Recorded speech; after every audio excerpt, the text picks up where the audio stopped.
Ayan, may manok. Manok, ba't ka nandyan?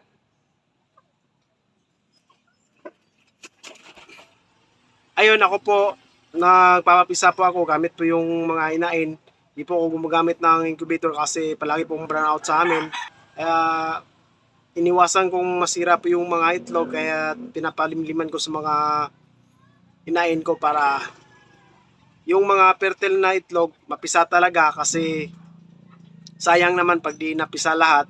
Kasi nga yung palaging may burnout sa amin, kaya yun yung mga ginagawa ko para mapisa po yung mga itlog na binibreed ko ngayon.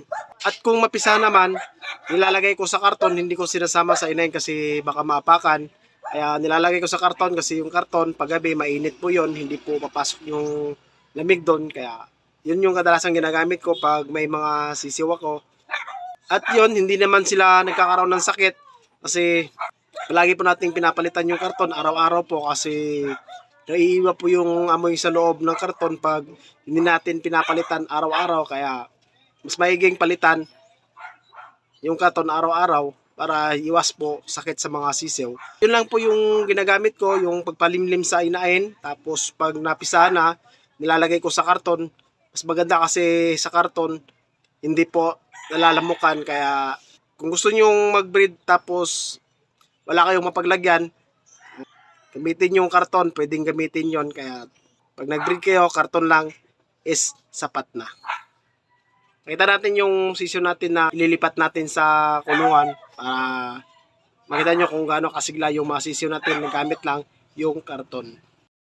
Ayun, yung sisiw natin is lipat natin sa kulungan para makalanghap sila ng sariwang hangin, kasi pag laging nasa karton sila, yung amoy po kasi ng nabasang ipot is iba po, kaya kailangan natin silang ilagay sa kulungan para makalanghap ng sariwang hangin. Tapos araw-arawin po nating palitan yung mga karton natin na nilalagyan natin sa sisiw para hindi po sila magkasakit. Pakita natin yung sisiw natin na ililipat sa kulungan. Ayan po yung sisiw natin na ilagay sa karton. Ayan. Lipat natin to sila sa kulungan para makalanghap sila ng preskong hangin, para hindi po sila magkasakit. Maragalumulum sila. Magamitan mo na.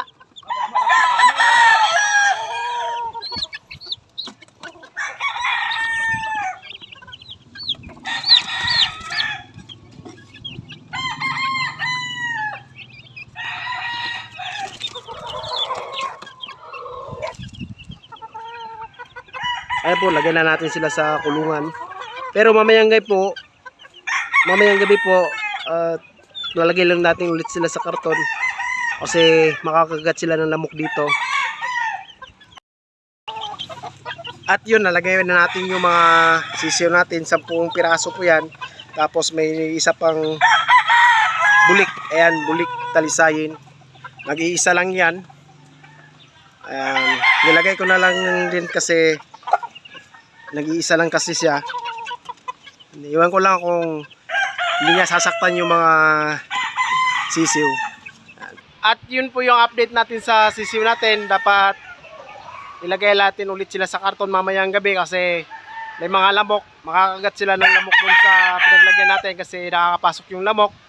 Mamaya kukunin natin sila, lagyan natin ulit sila sa karton para hindi po sila malamukan, kasi isa po yung lamok sa dahilan kung bakit nagkakaroon sila ng sakit.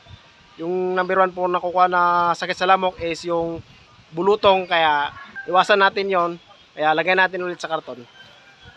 Tsaka kung bago pa sa ating channel, huwag kalimutan mag-subscribe, tsaka click yung bell button para update ka sa mga bagong video lalabas. Ikaw na di pa nakapag-subscribe, mag-subscribe ka na para malaman mo ipamamara natin sa pagmamanok. Hanggang sa susunod, bye bye!